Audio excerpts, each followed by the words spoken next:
നമസ്കാരം. Focus on your self to achieve your goals, അതാണ് subject. ഒരിക്കലേ ഒരു ആശ്രമത്തിലെ ഒരു സന്യാസി തൻ്റെ ഗുരുവിനോട് ചോദിച്ചു, ഗുരുവെ, എനിക്ക് ഈ ആശ്രമത്തിൽ തുടരാൻ താല്പര്യമില്ല. ഗുരു ചോദിച്ചു, എന്ത് പറ്റി നിനക്ക്? സന്യാസി ശിഷ്യൻ പറഞ്ഞു, എനിക്ക് ഇവിടെ എപ്പോഴും നെഗറ്റീവായിട്ട് എനർജിയാണ് ഉണ്ടാകുന്നത്. എല്ലാവരും എന്നെ ഇങ്ങനെ ഗോസിപ്പുകൾ പറഞ്ഞുകൊണ്ടിരിക്കുകയാണ്.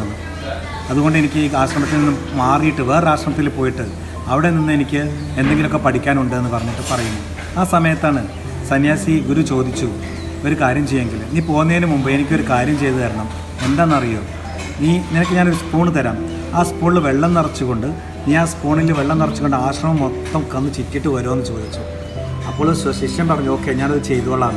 അങ്ങനെ ഈ ശിഷ്യൻ ഒരു ടേബിൾ സ്പൂൺ എടുത്തുകൊണ്ട് ആ വെള്ളം നിറച്ചുകൊണ്ട് ആ ആശ്രമത്തിന് ചുറ്റും നടന്നു കൂളായിട്ട്. എല്ലാ ശ്രദ്ധയും അതിലേക്ക് കൊടുത്തുകൊണ്ട് ഒരു ഡ്രോപ്പ് വെള്ളം പോലും താഴെ പോകരുത് എന്ന് ഗുരു ശിഷ്യനോട് പറഞ്ഞായിരുന്നു. അത് ശരിക്കും ശ്രദ്ധിക്കുന്നതിന് വേണ്ടിയിട്ട് തന്നെ അദ്ദേഹം ശ്രദ്ധിച്ചു. ഒരു ഡ്രോപ്പ് പോലും താഴേക്ക് പോകാതെ മുഴുവനായിട്ട് ആ സ്പൂണിലെ വെള്ളവും ചുറ്റിക്കറങ്ങിക്കൊണ്ട് ആശ്രമം മുഴുവൻ ഈ സന്യാസി ശിഷ്യൻ ഇത് ചുറ്റിക്കറങ്ങി തിരിച്ചു വന്നിട്ട് ഗുരുവിനോട് പറഞ്ഞു, ഗുരു പറഞ്ഞ സംഗതി ഞാനിത് ചെയ്തിരിക്കണം. അപ്പോൾ ഒരു ഡ്രോപ്പ് വെള്ളം പോലും എനിക്ക് പോയിട്ടില്ലല്ലോ. ഞാൻ നിങ്ങൾ പറഞ്ഞ സംഗതി ഞാൻ ഫുൾഫിൽ ചെയ്തിരിക്കുന്നു എന്ന് പറഞ്ഞു. അപ്പോൾ ഗുരു ചോദിച്ചു ശിഷ്യനോട്, നിൻ്റെ ചുറ്റുമുള്ള സംസാരങ്ങളൊക്കെ നീ വല്ലതും കേട്ടോ എന്ന്.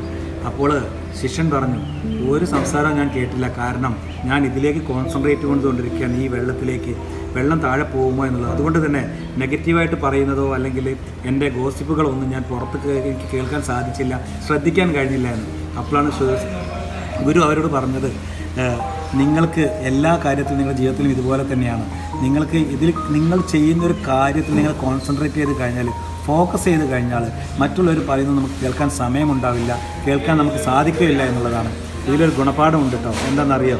നമ്മുടെ ഫോക്കസ് നമ്മളുടെ ഗോൾ അച്ചീവ് ചെയ്യുന്നതാണെങ്കിൽ മറ്റുള്ളതൊന്നും നമുക്ക് നോക്കാൻ ശ്രദ്ധിക്കാൻ സമയം കാണില്ല എന്നുള്ളതാണ്. അതുകൊണ്ട് focus on your aims, focus on your life to achieve your goals. Thank U.